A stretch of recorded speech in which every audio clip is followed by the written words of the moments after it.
Dans cette vidéo, nous allons voir l'origine commune des chrétiens, juifs et musulmans.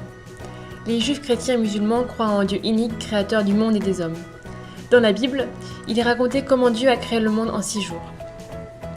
Le premier, il invente le ciel, la terre et la lumière. Le deuxième, le firmament. Le troisième, Dieu sépare les mers des continents et fait pousser la végétation. Le quatrième, il fabrique la lune et le soleil. Le cinquième, il crée les animaux des mers et les oiseaux. Le sixième, il crée les autres animaux, puis il façonne l'homme à son image. Enfin, le 7e jour, Dieu se repose. Il y a un autre récit dans la Bible qui explique la création de l'homme. Dieu façonne un homme avec de la terre et de la poussière, puis lui donne vie. Cet homme devient Adam. Puis il crée une femme à partir de la côte d'Adam. Adam et sa femme sont installés dans le jardin d'Éden, autrement dit le paradis.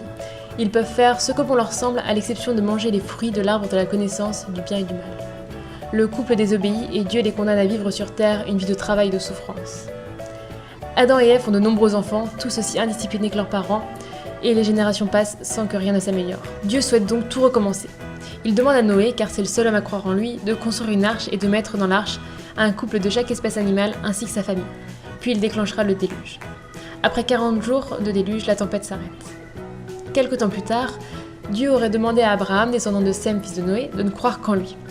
C'était un homme de 75 ans, vivant avec sa femme Sarah dans la ville d'Ur en Mésopotamie, actuel Irak, lorsque Dieu lui ordonna de quitter son pays pour fonder un nouveau peuple. Abraham et sa femme ne pouvant avoir d'enfants, Dieu leur promit en échange une terre et une nombreuse descendance. Abraham répand la parole divine là où il passe. En accord avec sa femme, Abraham fait son premier enfant avec Agar, une Égyptienne. Il l'appelle Ismaël et c'est l'ancêtre des Arabes. Quelques années plus tard, Sarah, âgée alors de 90 ans, tombe enceinte, et Abraham a un second fils, Isaac. Il est l'ancêtre des Hébreux. Néanmoins, Dieu reste méfiant avec les hommes, et il demande à Abraham, afin de prouver sa soumission, de lui sacrifier son fils. Abraham accepte et se prépare à tuer son enfant au couteau. Dieu est convaincu et l'ange Gabriel, Jibril chez les musulmans, arrête le vieil homme au dernier moment. Dieu est convaincu et fera d'Abraham le père des monothéistes.